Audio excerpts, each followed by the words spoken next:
Justin Adams felt the sharp sting of a plasma whip across his back as the Binar bullies attacked him in a dark university corridor, mocking the inferior human, not realizing Earth had bred survivors far tougher than their pathetic race could imagine. The Binar Homeworld University cafeteria buzzed with hundreds of insectoid students, stabbing at food with forked tongues. Xenos and Xylac sat alone at a sticky table. "I'm sick of that human getting special treatment," Xenos grunted.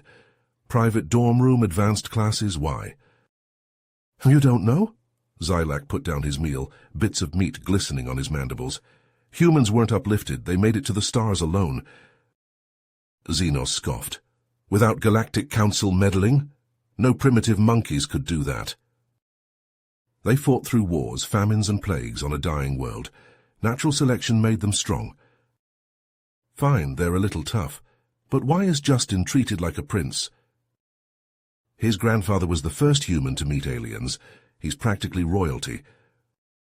Xenos nearly choked. "What? How?" "Decades ago, a Klaxon raid fleet found a remote human outpost." Xylac leaned in, his voice hushed. "It was during the brutal Krynar War. The Galactic Council fought those insectoid bastards for decades, losing planet after planet." Xenos bobbed his head. He remembered learning about the ruthless Krynar in history class, an empire hell-bent on conquering the galaxy.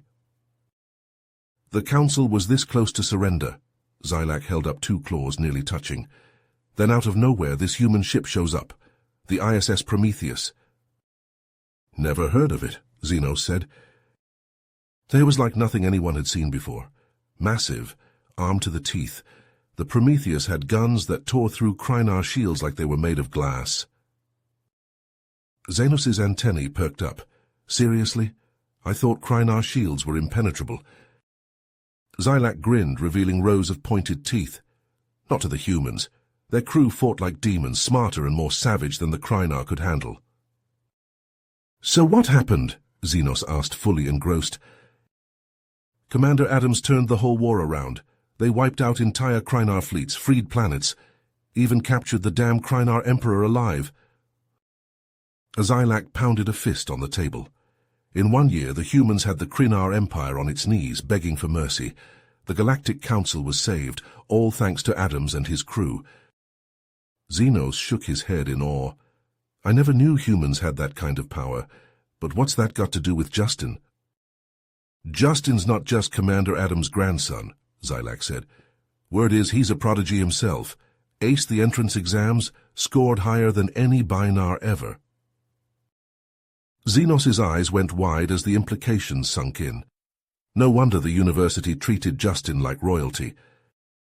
Xenos's eyes widened as he watched the confrontation unfold. The entire cafeteria seemed to hold its breath, waiting to see what would happen next. Justin kept Trellick's arm firmly locked behind his back.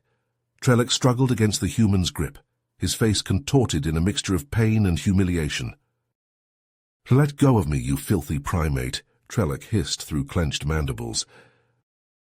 Justin's expression remained calm, but his eyes flashed with a steely determination. "Not until you apologize for your behavior, and promise to leave me and any other student alone." Trellick let out a string of curses in his native tongue, but Justin only tightened his hold. The Binar bully's knees buckled as he fought to keep from crying out. "Fine," Trellick finally spat. "I apologize. Now let me go." Justin released him and took a step back. Trellick rubbed his sore arm, glaring daggers at the human, but he didn't make any move to retaliate. The other Binar students looked at Justin with a mix of fear and newfound respect. They quickly dispersed, not wanting to risk incurring the human's wrath. Xenos sat back down, his heart racing. He glanced at Xylac, who had watched the whole thing with a smug grin on his face. "See what I mean?" Xylac said. "Humans are not to be underestimated. Justin just took on the biggest bully in school and made it look easy." Xenos nodded slowly. "I'm starting to understand why the university treats him differently. If all humans are like that—" "They are," Xylac confirmed. "At least the ones who make it out here. They have to be to survive in a galaxy that's not always friendly to their kind." Xenos looked over at Justin, who had calmly returned to his meal as if nothing had happened. He couldn't help but feel a newfound admiration for the human. "I think I misjudged him," Xenos admitted. "Maybe we should try to get to know him better, learn more about his people and their ways." Xylac's mandibles twitched in a binar smile. "Now you're thinking like a true scholar, my friend, and who knows, maybe Justin—" Xenos couldn't believe what he had just witnessed. Justin had taken down Trelak, the most feared bully on campus, with a single swift move. The human's strength and skill were undeniable. As the cafeteria buzzed with excited chatter, Xenos turned to Xylac. "I can't believe it. Justin made it look so easy."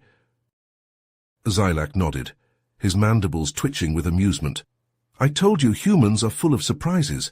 They may not have the physical advantages of some species, but they more than make up for it with their determination and adaptability." Xenos leaned in closer, his antennae quivering with curiosity. "You mentioned something about the human delegation pushing for more influence in the Galactic Council. What's that about?" Xylac glanced around, making sure no one was eavesdropping. "It's just rumors at this point, but apparently the humans aren't content with being just another member species. They want a bigger say in how things are run." Xenos's eyes widened. "You don't think they're trying to take over, do you?" Xylac shrugged. "Who knows? But you can bet the older species aren't happy about it. They've been running things their way for centuries, and they don't like the idea of some upstart species shaking things up." Xenos sat back, his mind reeling with the implications. If the humans were capable of taking on the Kreenar Empire, what else might they be capable of?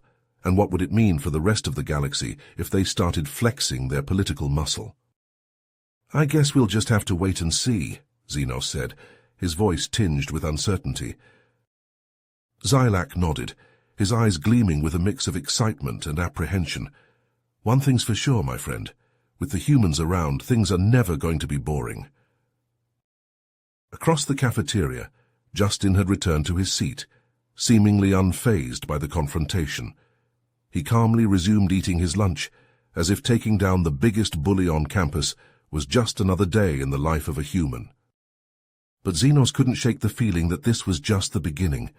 The humans had already proven themselves on the battlefield, and now it seemed they were ready to make their mark on the galactic stage. As he watched Justin, Xenos couldn't help but wonder what the future might hold. Would the humans be the key to a brighter tomorrow, or would their ambition and power lead to— Xenos's fingers dug into the cafeteria table, his eyes locked on Xylac. "Do you really think the humans would try to conquer the galaxy, after all they've sacrificed to protect us?" Xylac shook his head, mandibles clicking softly. "It's impossible to say. Humans are unpredictable creatures.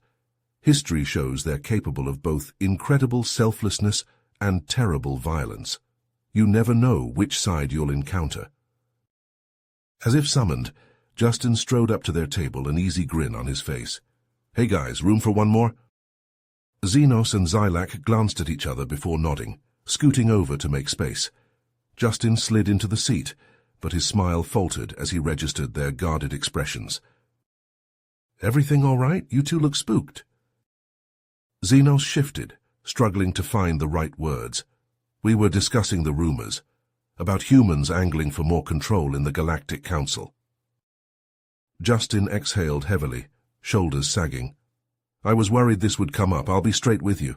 Some of my species do want more pull, think we've earned a bigger voice in galactic matters. But the majority, my family included, we just want to coexist peacefully with everyone else." Xylac leaned in, voice hushed, and the whispers of secret human colonies, fleets massing in the shadows. Justin met Xylac's probing stare head-on, unflinching. "I can't vouch for every human out there. What I can say is this: my grandfather battled to save this galaxy, not rule it. He truly believed we're better off united than divided. And I intend to uphold that legacy, prove humans are worthy of the trust placed in us." Xenos felt a swell of admiration for Justin's honesty. He dipped his head in acknowledgement. "I believe in your intentions, Justin, but not all your kind may feel the same. If the wrong ones rise to power—" Then I'll do whatever it takes to stop them, Justin vowed, voice hardening with resolve as he stood. I refuse to let us become the monsters we once fought against. He strode away, leaving Xenos and Xylac to contemplate an increasingly murky future, and what role humanity might play in it. You have reached the end of the story. If you enjoyed this story and want to support us, please leave a like and subscribe to our channel, and for every comment that says 88, I will heart every single one of them. Thank you for your time.